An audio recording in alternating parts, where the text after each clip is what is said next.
इस कहानी में देखने को मिलेगा श्रापित गांव का काला कुआं का खौफनाक रहस्यमय भूतिया कहानी। बुक महाकार रात की वह पहली आवाज़ आँख। रात का वक्त था। पहाड़ियों के बीच बसा छोटा सा गांव गौरीपुर पहाड़ गहरी नींद में डूबा हुआ था, लेकिन गांव के बाहर पुराने बरगद के पास बैठी बुजुर्ग सुधा की आंखों में नींद का नाम नहीं था। उनकी 10 नजरें गांव के सबसे पुराने, सबसे खतरनाक और सबसे ज्यादा छिपाए गए काले कुएं को कहा पर टिकी थी। कुओं के चारों तरफ घना अंधेरा था। किसी को भी रात में उसके पास जाने की मनाही थी, लेकिन आज हवा में एक अजीब सी कंपकंपी थी। ऐसा लग रहा था मानो कुएं से किसी के बोलने, रोने, फुसफुसाने की धीमी आवाजें आ रही हों। सुधा काकी ने अपने कांपते होंठों से सिर्फ इतना कहा, ये फिर जाग गया है, इसका भूख बढ़ रही है। कौन जाग गया था? उसकी भूख क्या थी? उसका जवाब किसी के पास नहीं था, या शायद किसी के पास था पर कोई बताना नहीं चाहता था। शहर से आई जिज्ञासा।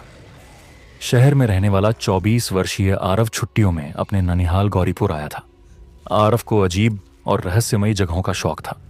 उसके दोस्तों में उसका नाम मजाक में भूत शोधक तक रखा गया था। एक शाम वह अपनी मौसी से बोला, मौसी, इस गांव में कोई डरावनी जगह है क्या? कोई हॉन्टेड स्पॉट? मौसी ने पल भर में अपना चेहरा सख्त कर लिया। ऐसी बहकियों में मत पड़ना, समझे? यहां कुछ भी देखने सुनने लायक नहीं। गांव में सब ठीक है, लेकिन उनकी आवाज बता रही थी कि कुछ ठीक नहीं है। उसी रात खाने पर आरव ने देखा कि गांव वाले एक बात पर बार बार रुक जाते हैं। कुआं, काला कुआं, श्रापित कुआं। जो भी उसके पास गया या तो लौटा नहीं, या लौटकर पहचाना नहीं गया। आरव के मन में जिज्ञासा घूमने लगी। उसे पता था वह सुबह का इंतजार नहीं करेगा। काले कुएं का पहला सामना। रात के लगभग 12 बजे थे जब आरव चुपके से घर से निकला। चांद बादलों में छिप छिप कर खेल रहा था और दूर जंगल से किसी जानवर की चीख सुनाई दे रही थी। कुआं गांव से लगभग आधा किलोमीटर दूर था, पर रास्ता बेहद खामोश, सुनसान और अजीब था। जैसे ही आरव कुएं के पास पहुंचा, चारों तरफ एकदम शांति को एक असहज, चुभती हुई शांति। उसने अपनी टॉर्च कुएं की ओर डाली। कुओं का पानी काला नहीं था। वह ऐसा लग रहा था मानो अंधेरे का एक गहरा अनंत गड्ढा हो, जिसमें रोशनी भी समा जाए। अचानक चपाक, जैसे कोई पानी के अंदर से ऊपर उछला हो। आरव चौंक गया, लेकिन अगले ही पल उसे लगा कि कोई बहुत कमजोर, दर्द में डूबा व्यक्ति कुएं के अंदर से पुकार रहा है, बचाओ, मुझे बाहर निकालो। उसका खून सूख गया। आवाज इंसानी थी, पर उसमें कुछ ऐसा था जो इंसानी नहीं था। कानों में सरसराहट गूंजी। अरे तू आ गया? आरव पीछे हट गया। टॉर्च उसके हाथ से गिर गई। आवाज कुएं से नहीं, किसी के पास मां बहुत पास पास से आई थी। वह भागते हुए गांव की ओर लौट आया। क्या कहा असर? पहली चेतावनी। अगली सुबह सुधा काकी ने उसे ढूंढ लिया। तू रात में काले कुएं पर गया था ना? उनकी आवाज कांप रही थी। आरव ने डरते हुए कहा, हां, पर आपको कैसे? सुधा काकी ने उसकी बांह पकड़ ली। कुएं में जो सुना, जो देखा, भूल जा सब। वो कोई इंसान नहीं था। फिर क्या था? वह कुछ देर चुप रही, फिर बोली, वो आत्मा नहीं, वो श्राप है। काले कुएं में दफन एक ऐसी आग है जो सालों से भूखी है। वो इंसान को आवाज देकर बुलाती है। पहले दिमाग पर कब्जा करती है, फिर शरीर पर, फिर उसकी आत्मा को वहां निकल जाती है। आरव ने अविश्वास से कहा, लेकिन किसी ने इस श्राप को रोका क्यों नहीं? क्योंकि सुधा काकी की आंखें गहरी हो गईं। कुआं किसी इंसान का नहीं है, वह गई उसी का है जिसने गांव को बनाया। 100 साल पुराना राजस सुधा काकी ने 100 साल पुराने किस्से की शुरुआत की। गौरीपुर कभी एक खुशहाल गांव था। गांव का संस्थापक कर्मादास नाम का व्यक्ति था, जो बहुत अमीर और प्रभावशाली था, लेकिन उसके अंदर लालच और क्रोध का दानव रहता था। कर्मादास ने गांव को समृद्ध बनाने के बहाने एक विशाल कुआं खुदवाया, काला कुआं। लेकिन यह कुआं पानी का नहीं था, यह एक बलि कुआं था। कर्मादास एक तांत्रिक के बहकावे में आ गया था। तांत्रिक ने कहा था, अगर तू हर साल किसी की बलि देगा तो गांव हमेशा तरक्की करेगा। शुरुआत दबे छिपे लोगों से हुई, लेकिन जब गांव वालों को शक होने लगा, उन्होंने कर्मादास का सच पकड़ लिया। गांव वालों ने गुस्से में कर्मादास और उसके तांत्रिक को जिंदा उसी कुएं में धक्का दे दिया, लेकिन मरते मरते तांत्रिक ने श्राप दिया, जिस कुएं में हमने बलि दी, अब वही कुआं जो तुम्हारी आत्माओं से वापस की बलि लेगा। और उस दिन से कुआं काला हो गया, उसका पानी हमेशा के लिए काला, और तब से जो भी उसके पास जाता खुद ही बलि बन जाता। डर श्राप का दोबारा जागना।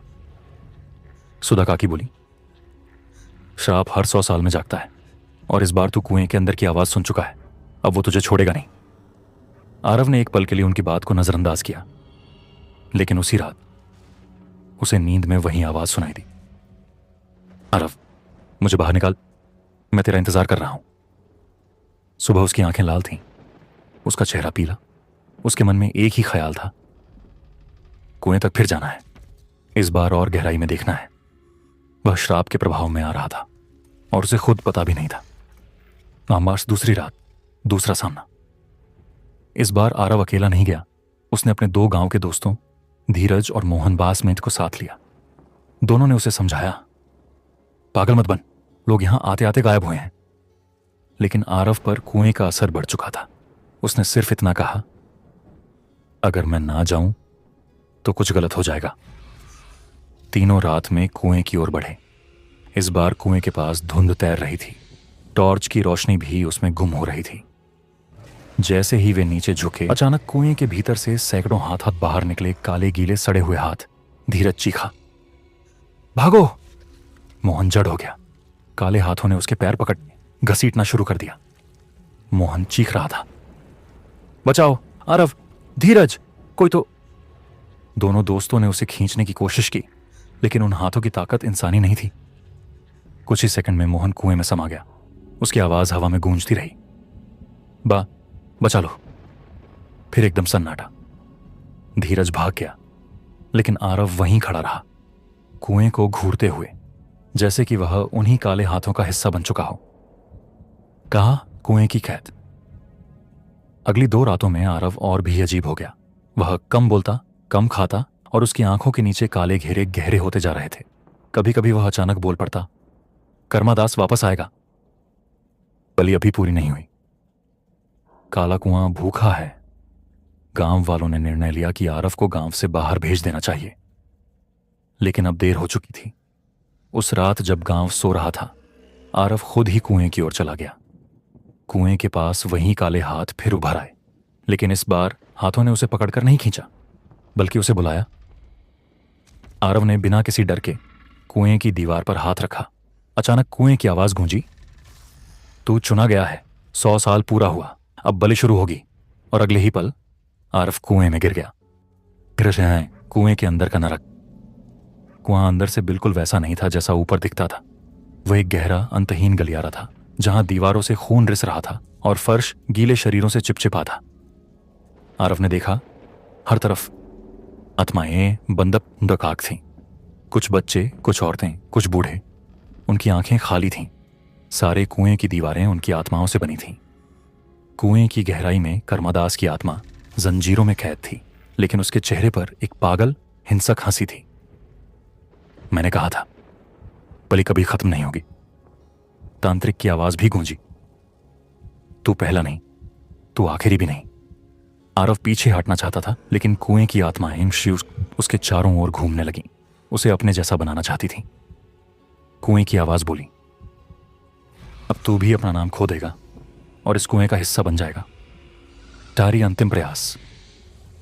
तभी कुएं के ऊपर से सुधा काकी की आवाज आई, आरव, सुन सके तो सुन। कुएं के श्राप को एक ही चीज रोक सकती है, कर्मादास की अस्थियां। असल में कर्मादास कुएं के बिल्कुल नीचे फंसा था, लेकिन उसकी अस्थियों का एक हिस्सा सुधा काकी ने सालों पहले निकालकर छुपा लिया था। सुधा काकी बोली, अगर ये अस्थियां कुएं में जला दी जाए तो श्राप खत्म हो जाएगा। उन्होंने जलाई हुई अस्थियां कुएं में फेंकी। जैसे ही अस्थियां की गिरी, पूरा कुआं थर्रा उठा। दीवारें टूटने लगीं, आत्माएं चीखने लगीं। कर्मादास चीखा, नहीं, मैं अमर हूं, मैं। पर उसकी आवाज धुएं में घुट गई। आत्माओं की जंजीरें टूटने लगीं। वह आजाद होकर ऊपर की ओर उड़ने लगीं। आरव भी बुझती हुई आग जैसी रोशनी में गिर गया। कुआं उसे बाहर उछालने लगा। कानन, जो शायद अंत नहीं था। सुबह जब गांव वाले इकट्ठे हुए, काला कुआं पूरी तरह भर चुका था। उसका काला पानी सूख चुका था। अब वह सिर्फ मिट्टी का ढेर था। लेकिन आरव बेहोश पड़ा था, जिंदा लेकिन बदला हुआ। उसने सुधा काकी से कहा, मैंने सब देखा, कुएं के अंदर आत्माएं, कर्मादास। सुधा काकी ने उसके सिर पर हाथ रखा और बोली, कुएं खत्म हो गया है, श्राप खत्म हो गया। आरव ने धीरे से कहा, नहीं, अब भी कोई बचा है। कुएं ने कहा था, आखिरी बलि बाकी है। गांव वाले डर गए। आरव उठा और कुएं के ढेर की ओर देखा। ढेर के भीतर से बहुत धीमी सी सरसराहट आई। आरव, कहानी यहां खत्म नहीं होती।